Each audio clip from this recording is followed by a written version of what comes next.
অরুণ দাদার দোকানের famous item ready হচ্ছে, বেগুন সুন্দরী। দেখো এপাশে বেগুন ভাজা হচ্ছে।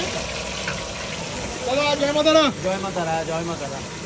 সকাল থেকে কিন্তু দাদা বিভিন্ন রকমের রান্না করতে ব্যস্ত। এটা তৈরি হচ্ছে পালং কর্ন পনির। পালক পনির। আচ্ছা দেখো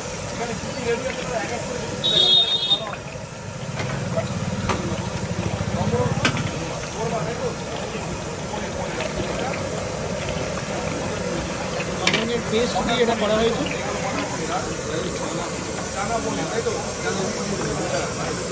আর এই যে তোমরা বলো না অরুণদার দোকানের কেন এত ভিড় হয়, খাবারের কেন এত স্বাদ হয়, এই যে এই মশলাগুলো, যা বেশি মশলা কিন্তু এখানে, যা মশলা যায় সবই কিন্তু এখান থেকেই যায়। দেখে নাও আলু 65 নামটা কেন রাখা হয়েছে দাদা, এর রহস্যটা কি একটু বলা যাবে? দেখে নাও দাদা